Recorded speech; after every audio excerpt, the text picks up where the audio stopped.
What's up, folks, and welcome to Indie Ramble. So, this one is potentially going to be a little hard to showcase for you guys because this game is really all about the exploration and the lore, and I'm a good chunk of hours into this at this point, but I don't want to spoil too much of it either. So, I've opened up a number of different areas, so I'm going to give you kind of a mechanical tour of it, I think, and try not to go too deep into the lore world because, like I said, that's really what this is about, and if that interests you, you're gonna like that. So this is Hunt the Night, and this looked really cool to me, which is why I requested a code for it. And the way I read it was that it was kind of a Metroidvania, and it is, but it's also got Dark Souls-like parts to it, but not all of Dark Souls. It's, I don't know what you'd call this, a Darkvania, Soulsvania, I don't know, but it rather than just be a pixel art Dark Souls, of which we've had quite a few of those lately,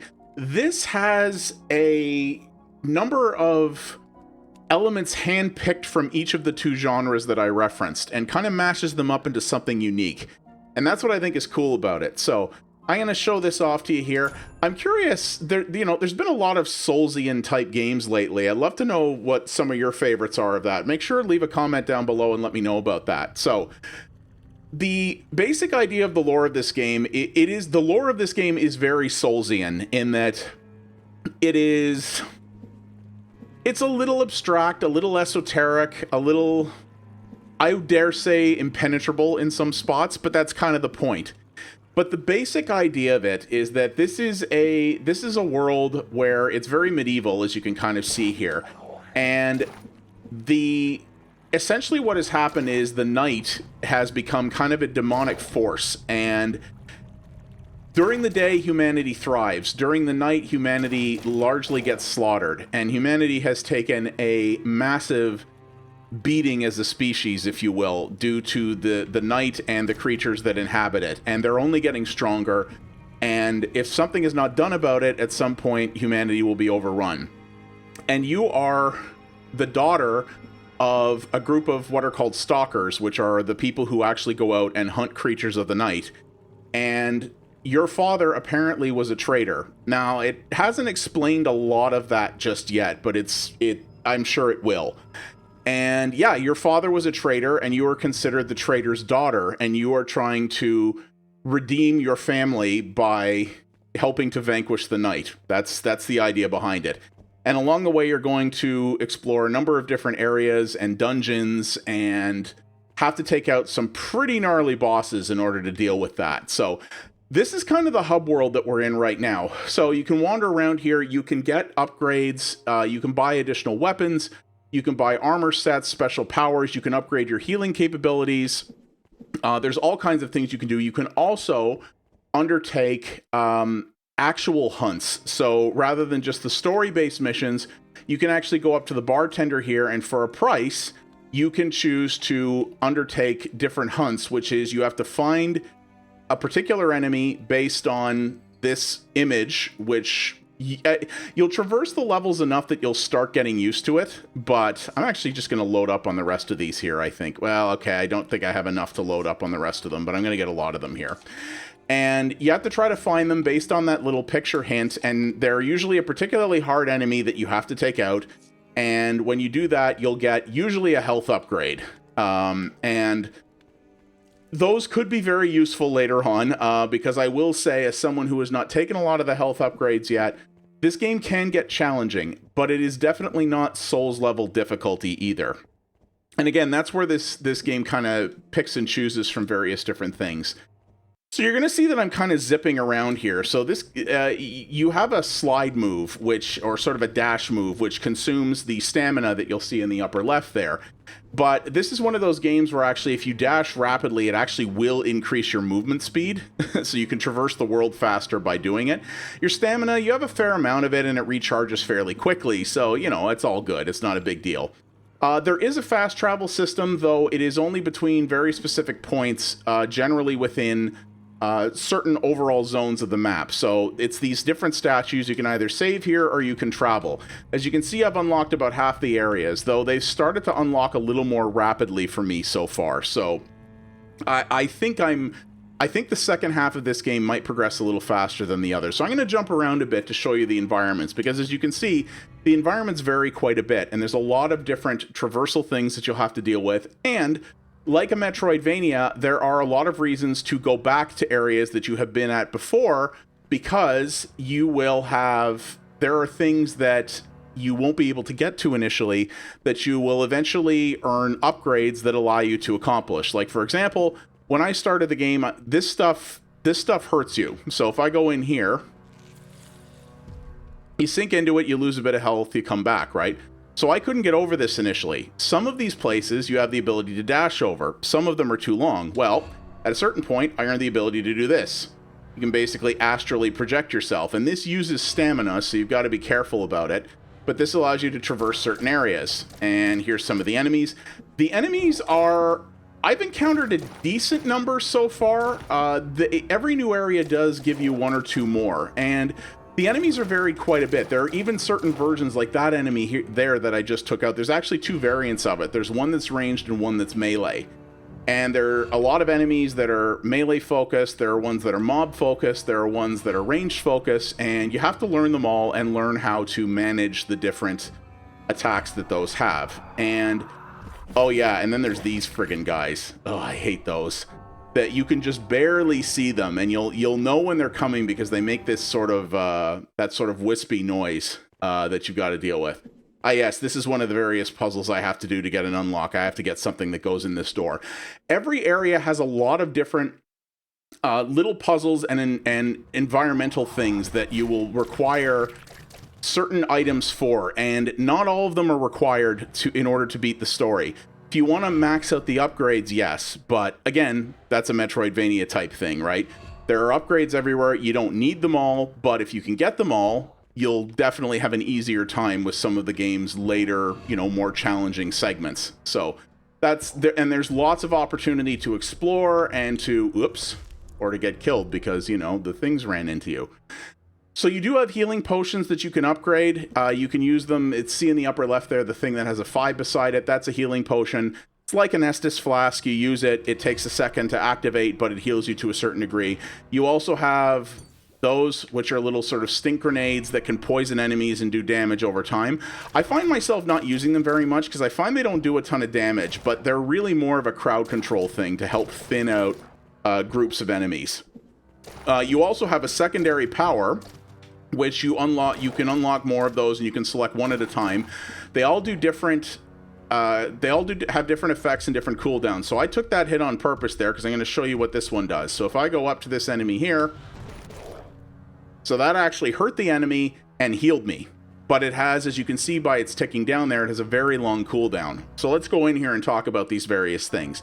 So that's what's called your dark power. I only have 2 unlocked so far, but there are more than that you can acquire.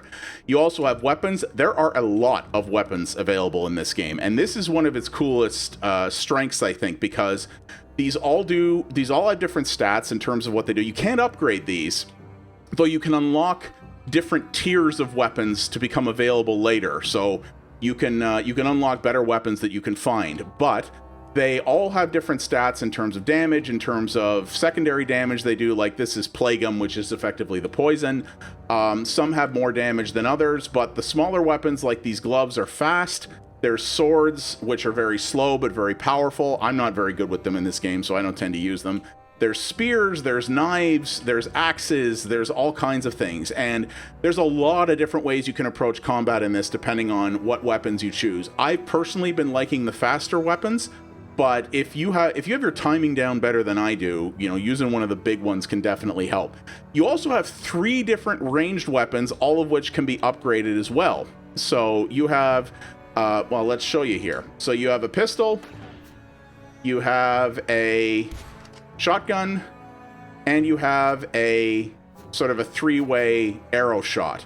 Now, each of these will take a different amount of bullets. The gun takes 1, the shotgun takes 2, the crossbow takes 3. And the mechanic on which by which you recharge your bullets is kind of interesting. It's by landing melee hits on enemies. Every certain number of hits, you will recharge a bullet. So if you can go in and melee up a crowd real quick, then you'll get your bullets back. And you know, the best combat encounters of this are ones where you're able to switch between them. You can juggle you can use your melee when you need to clear out a crowd around you, and then use your ranged for that, and then you use your melee in order to charge that, and you sort of jump back and forth in order to handle that, which is quite an it's quite an interesting mechanic. I have been personally using the pistol almost exclusively because it uses less ammo and it does hit hard. I found the way I tend to play battles in games like this is I like to focus on whittling down the enemies one at a time quickly. And that the game absolutely allows that strategy, but there are other ways to approach it as well. So there's a lot of different build approaches that you can have in this. And the thing that's nice about it is because you don't have weight or encumbrance like in an RPG. So every weapon you pick up is here at all times. You can switch between them at all times. You can carry everything. There's no weight to manage. There's no backpack. There's no any of that stuff. So you can choose to mix up your build completely as you go, which I think is pretty cool. There are different types of armor available. I've only got 2 so far. There are others already available that you can buy, but they're fairly expensive. And then you have moonstones. You'll find these throughout the world, and these are passive things. So as long as you have one of these equipped, its bonus goes in perpetuity. So you have your key items. These are things related to quests and progression in the game. It just describes them, but they'll be used automatically wherever they're appropriate. And throughout the world, you'll find feathers, which are basically diary entries left by other stalkers that you can read. It's all very sort of flowery medieval language. It's the story in this is hard to understand, but in the way, you know, a Souls game might be, where a certain amount of it, I'd say, is left to your imagination, and it's left to you to try to interpret and understand this story. It doesn't spoon feed the narrative to you. It sort of lays it out in a more abstract way, and then you sort of put it together, which I can respect that kind of storytelling. It's not for everybody, but I think it's kind of cool. So it gives you that option as well. So now these are areas that I've cleared out already, which is why you're not really seeing too many enemies around, but there are a few here. So here are these bat things. Whoops, and then I fell down a hole. But these are some areas that I've already been to because, like I said, I don't really want to spoil too much for you guys here. But in terms of difficulty, this is not Souls hard. I'm going to tell you that right now. If you're looking for that level of challenge, this game is not going to provide that. It's not easy. Especially the boss encounters, I have kind of got my clock cleaned a few times. But one of the advantages, and you see, or you can do something like that, where if you're just not paying attention, you get yourself blowed up. But I will say, it is not that the game is not challenging. It has absolutely been challenging for me in spots, some of the boss fights too. But the checkpoints in this are... The checkpoints in this are not frequent. But at the same time, oh, would you look at this? Oh, I got another moonstone. Nice. But there is always a checkpoint right by a boss. And lives are unlimited. You don't lose anything when you die, and that's another key element. So when you kill enemies, you are collecting, I forget the name of the material, but it's basically souls. It's basically souls, and you're picking them up and you're able to use them to purchase upgrades, new weapons, new things like that.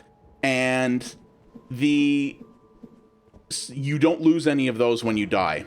So, you know, the Souls way is you lose your souls when you die. If you can get back to where you died and not get killed again, you can recover them. Otherwise, they're gone for good.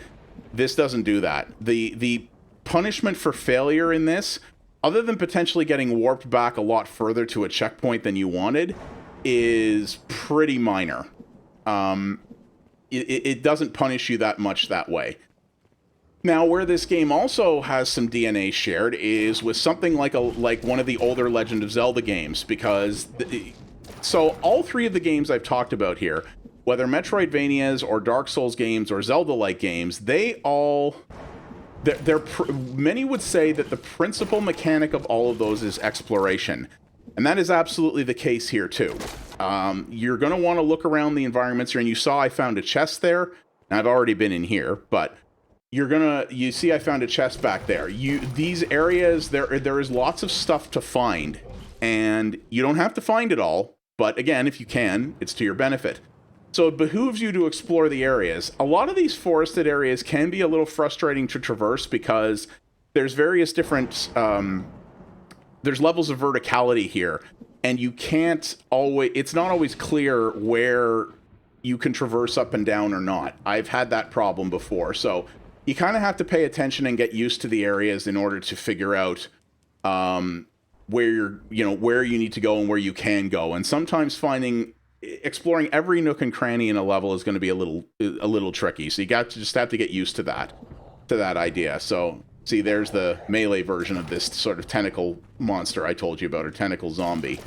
So, and then we can lay this out like that. So you can choose to use your gun how you want, but you got to be careful with it because, again, you have limited ammo and you have to get up close and personal in order to recharge it, right? So that's a thing to watch for.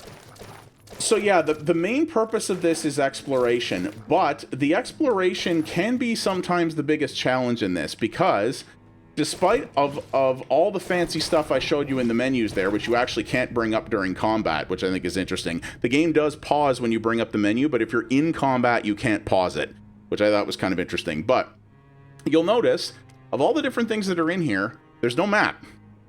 And funny enough, despite all of these things, these lore pieces you can pick up, there's also no journal or quest log. So this is one of those games where if you can't get to it for a while, like if you play it for a while and then something happens, you can't play it for a couple of weeks or something like that, you may come back in and be a little bit lost. There is a person that you can talk to in the hub world who will give you a nudge to where your next sort of main story objective is in terms of like the direction you should go. But that's basically it. And some of the levels in this that I've completed, it took me quite a while to complete, and one of them, I'm not gonna lie, I had to rely on a video playthrough because I just couldn't figure out where to go next, and it was just because of this really weird, like, little corner traversal thing I didn't see that if I'd spent another 2 hours wandering back and forth and back and forth and back and forth, I would have eventually found, but I was kind of like, okay, I should get to this here. And there were also times when I was wandering around the overworld trying to figure out where I had to go next for my next objective. And some people like that. Some people like wandering around. You know, this game, despite how good it sounds and how sort of nice and subtle and atmospheric its soundtrack is, this game is actually a really good thing to use as what I call a second screen game, where you like have Netflix or YouTube or a podcast up in the background while you're playing it. Because if you've got to wander around a whole bunch, you can have something to distract you a little bit. But some people would call that a knock against the game. I don't. I think there's a time and a place for games like that, and I actually don't mind that at all.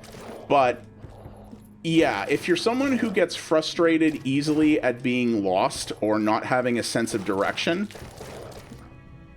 this might be a problem for you in that respect. You know, I kind of fall somewhere in the middle. I don't like being dropped into a world like the original Metroid, where it's just like, here's the thing, go places we don't know. You know, that I find is a little too, that's not enough help.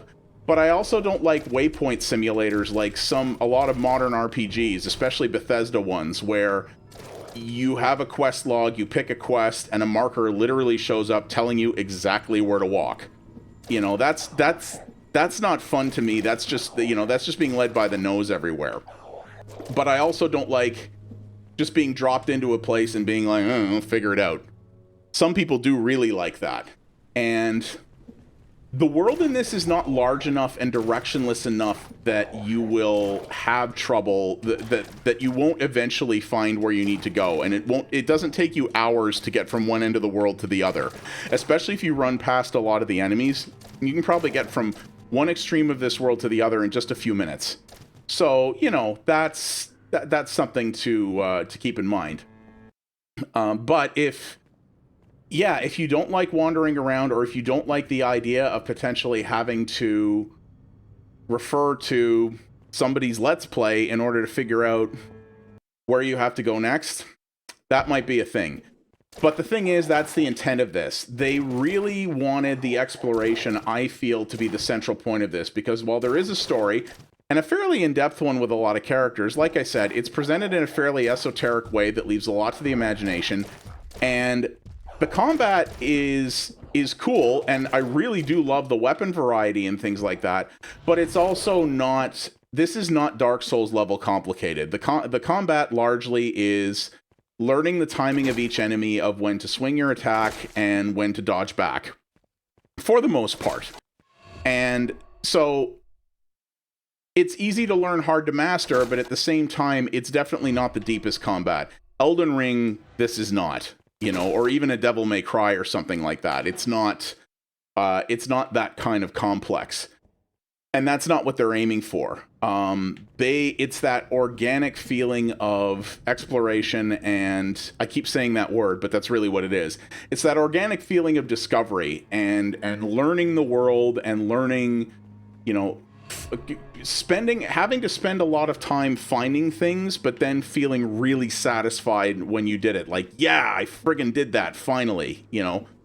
And that appeals to a certain type of player. And I have always said that, you know, I can respect a developer who's willing to craft a game. Ooh, there's a feather down there. I can respect a developer who's willing to craft a game for a specific audience, and to say, you know, I'm not making this for everyone. I'm making this for people who like this. And if you're not that, that's fine. You know, I really respect that. Here we go. We got another thing. Got another feather. Sweet. So, yeah, I really respect any developer who's willing to do that, and that's what they did here. And I think it's pretty cool, actually. What was that feather that I picked up? It was... This is the other thing. This is very minor, but it doesn't show you what feather stories you haven't read yet. So you have to remember the name before it fades out and look for it, and that's a bit of a thing. Minor thing, but something worth considering anyway.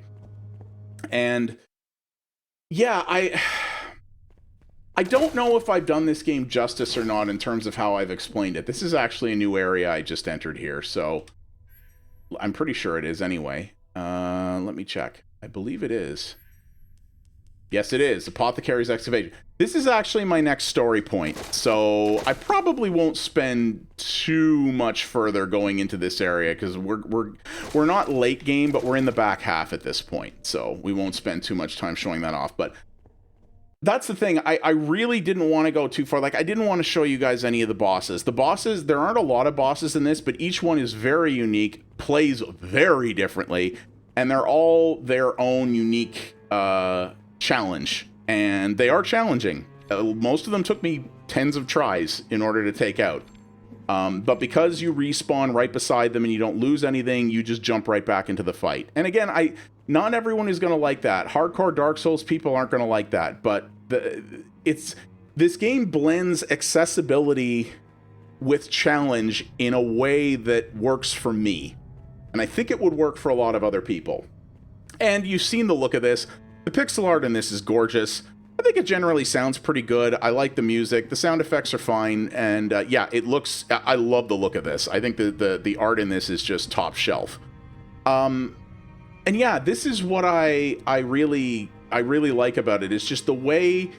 It's not just trying to be pixel art Dark Souls. It's not trying to be a new Zelda. It's not trying to be a Metroidvania. It's picking and choosing elements from each of those to make something that's its own identity, its own concept. And it has its inspirations. It wears those on its sleeve, but it also is like, yeah, we had these ideas that we were inspired by, but this is our own thing. We're not just making another one of those.